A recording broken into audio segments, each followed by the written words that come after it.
Oh, listen to them, huh?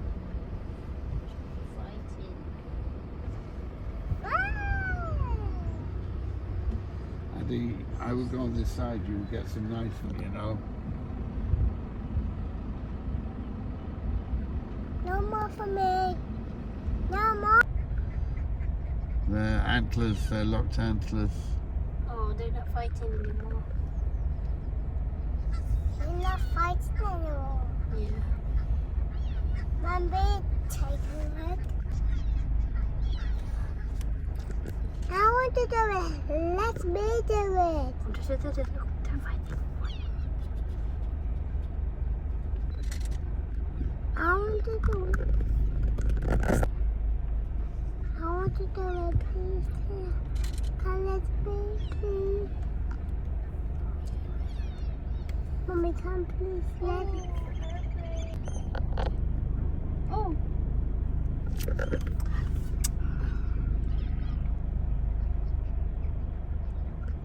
Let's see what the other stag does. Oh, also going to... What is the black one?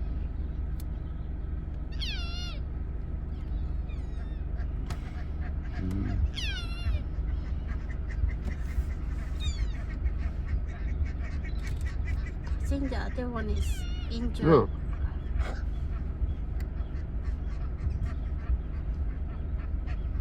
They're all going, the others are all going to help. Look. Why is doing that?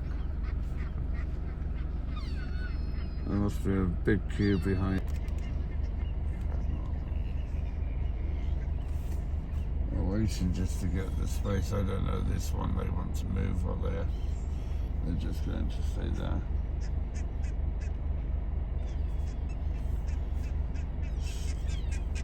Still the stag is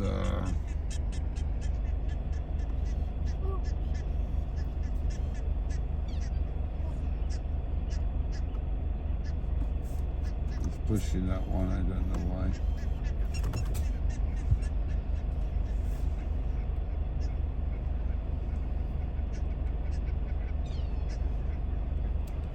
Shove an arm in the air, waggle it round a little bit.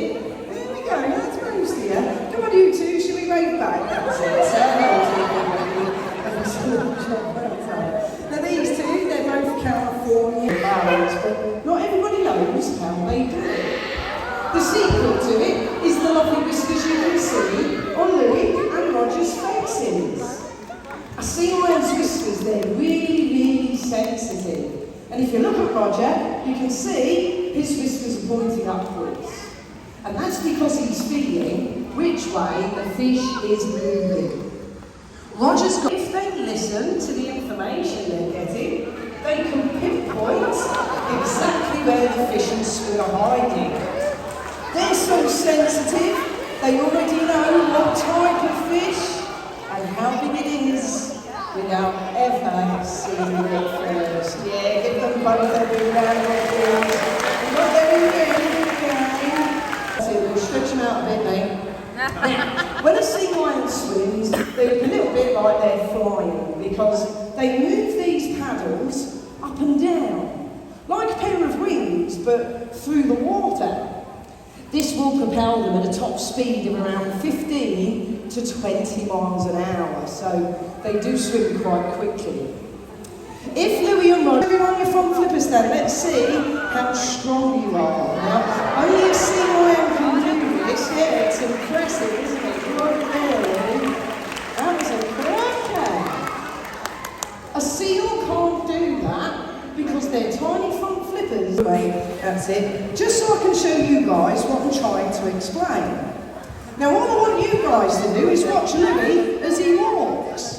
Because you can see he uses all four flippers to walk around on. They all move independently.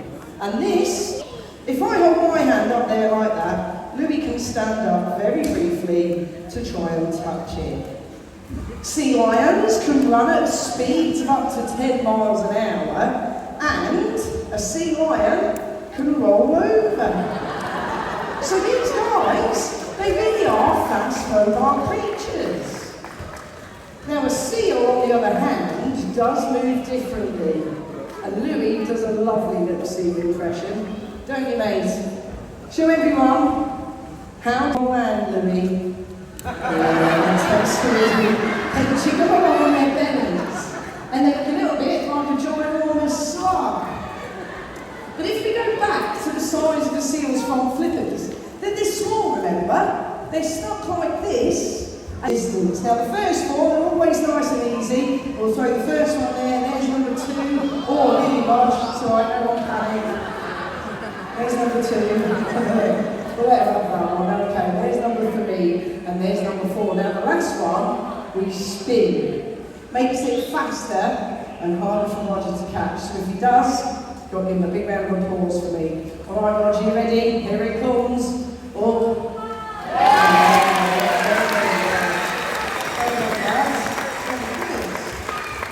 That corner, all the way over, which he missed. Alright, come on, make it come.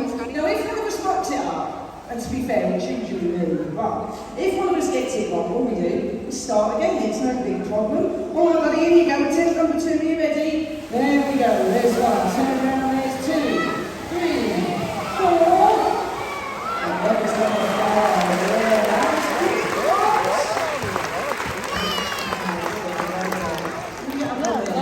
Was it good?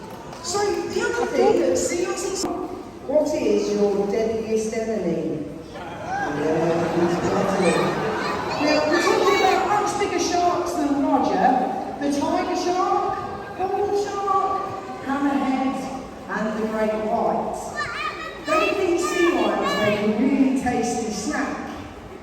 There's only one thing a sea lion can do in this situation, and that's head back to the beach when their enemies can't get to them.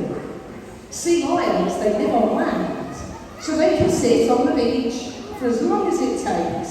3, 1, 2, 3, go! He's away, when he touched the high ground. That's it, so he gets the splash.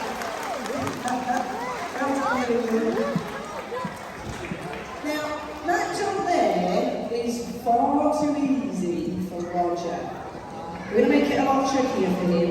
Before I do, it does give me a quick chance to tell you about our posters. At the end of the display, we will be selling posters of Louis, Roger and Arthur, our big sea lion, from both sets of exit doors. The posters, they're £2.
Good, aren't they?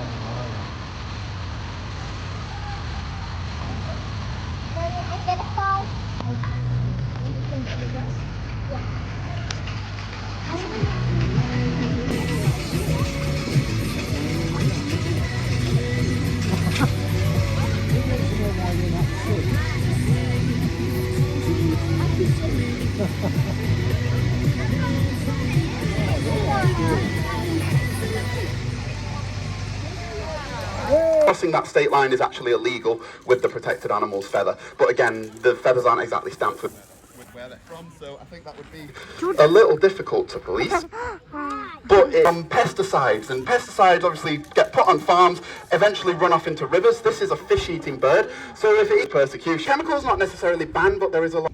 Now, Holly is actually one of our film and TV stars. If you think you recognise her, you probably do. She's been on a load of stuff. She's been on a McDonald's advert when they had the Texas Big Stack. She sat on a Harley Davidson. You've never seen a prouder bird in your life, sat on the top of a Harley Davidson just thinking, oh yeah, I'm the big boss here. It was such good fun. But my absolute favourite job that Holly's done is she was on a PG Tips advert, and her job was to snatch Makisig, the mascot, just off the top of a pond. So if ever now out in the wild, this guy, if you've ever seen kind of a common kestrel around, look like it's almost frozen in the sky, but it's still beating its wings, that's a behaviour that we call hovering, and this guy will do the exact same thing when he's out hunting in the wild. He'll do a behaviour we call hovering. It's basically relying on thermal lift and making sure that he's nice and still, he's able to predate on any of their dinner. They go out and they actively search for it. So this quartering behaviour, if any of you have seen a barn owl around the UK, you will have likely, I'd put my money on that you've seen them late at night, zig open space, making sure they're maximising their opportunities to catch their dinner. And she would catch things like mice and shrews and voles and all these kinds of other small mammals, and it is pretty cool. Now, when I ask people what they think a main sense is on an owl, what's the main thing an owl uses when it comes to hunting? A lot of people actually usually say eyesight, and usually only... It's turkey vulture.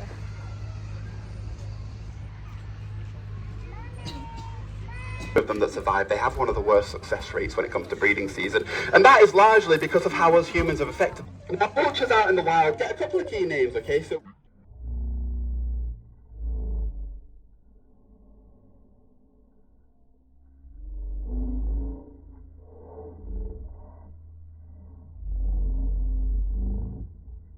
call them bin men, because out in the wild, they feed on a lot of carcasses. They clean up a lot of these ecosystems. They make sure that none of this kind of rotting, decaying, diseased meat gets around.